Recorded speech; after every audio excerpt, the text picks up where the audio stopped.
Assalamualaikum warahmatullahi wabarakatuh. Di sini kami ingin mempresentasikan hasil proyek UAS kami dengan mata kuliah kecerdasan buatan. Di sini kami membuat prediksi status pesanan food delivery menggunakan Artificial Neural Network atau ANN. Sebelumnya, perkenalkan, saya Amelia Putri Damayanti dengan NIM 241169196 dan rekan saya yaitu Robiatul Adwiya dengan NIM 241162221. Kami dari kelas 24 IF05. Baik, untuk yang pertama yaitu mengenai kasus layanan food delivery itu menghasilkan banyak data transaksi. Kemudian, status pesanan dapat berupa selesai, dibatalkan, atau refund. Yang ketiga, data tersebut dapat dianalisis menggunakan artificial intelligence. Dan yang terakhir, pada proyek ini digunakan ANN untuk mengklasifikasikan status pesanan. Selanjutnya yaitu dataset. Pada penelitian kali ini, kami menggunakan Synthetic Food Delivery Dataset yang diperoleh dari Kaggle. Dataset ini merupakan dataset sintetis, yaitu data yang dibuat untuk mensimulasikan kondisi nyata pada layanan pemesanan makanan secara daring. Meskipun bersifat sintetis, struktur datanya dirancang menyerupai transaksi yang sebenarnya, sehingga tetap sesuai untuk proses pembelajaran model. Dataset yang digunakan itu berjumlah sekitar 8.500 data. Jumlah tersebut cukup untuk melatih model ANN agar dapat mempelajari pola dari data yang tersedia. Selanjutnya, dataset dibagi menjadi data training dan juga data testing. Data training digunakan untuk melatih model agar dapat mengenali pola, sedangkan data testing digunakan untuk mengevaluasi kemampuan model dalam mengklasifikasikan status pesanan setelah proses pelatihan selesai. Selanjutnya yaitu cara kerja algoritma dalam memodelkan solusi. Pada slide ini ditampilkan tahapan model yang kami gunakan. Proses dimulai dari dataset, yaitu data yang akan digunakan sebagai sumber pembelajaran model. Selanjutnya dilakukan data preprocessing untuk membersihkan dan menyiapkan data agar siap diproses.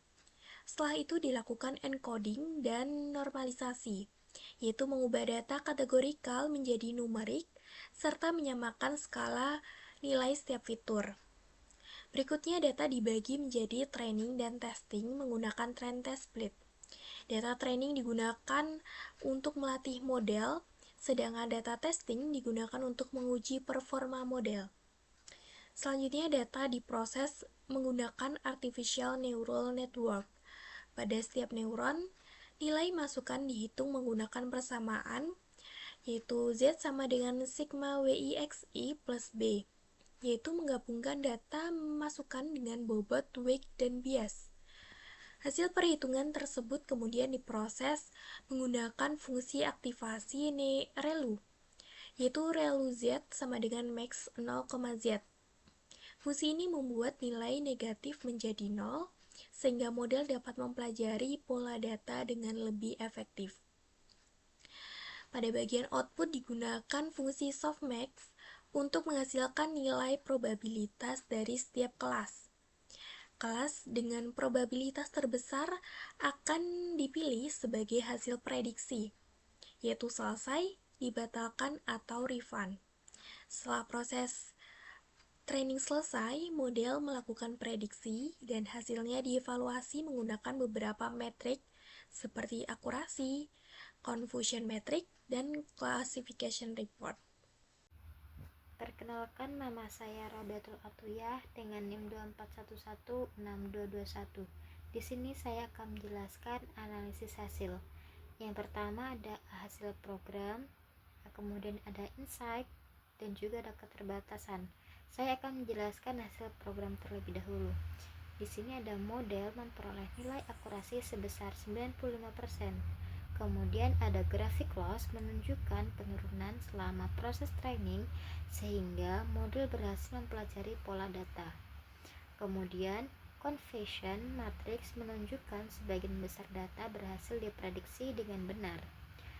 Dan yang terakhir, kesalahan prediksi masih terjadi pada beberapa kelas yang memiliki karakteristik yang hampir sama. Di sini kemudian ada insight. ANN mampu mempelajari hubungan antara fitur transaksi dan juga status pesanan. Kemudian semakin baik kualitas data, semakin baik pula performa model. Kemudian ada keterbatasan. Di sini ada 3. Yang pertama, database bersifat sintetis, belum sepenuhnya mempresentasikan kondisi nyata. Kemudian performa model dapat berubah apabila digunakan pada data dengan karakteristik yang berbeda. Kemudian model masih dapat ditingkatkan dengan penambahan data atau optimalisasi parameter. Kemudian ada kesimpulan. Yang pertama, ANN berhasil digunakan untuk klasifikasi status pesanan. Kemudian yang kedua, model mampu mempelajari pola dari dataset food delivery. Yang terakhir, hasil evaluasi menunjukkan model dapat digunakan untuk memprediksi kasus pesanan. Sekian presentasi dari kami, banyak kurangnya kami mohon maaf. Wassalamualaikum warahmatullahi wabarakatuh.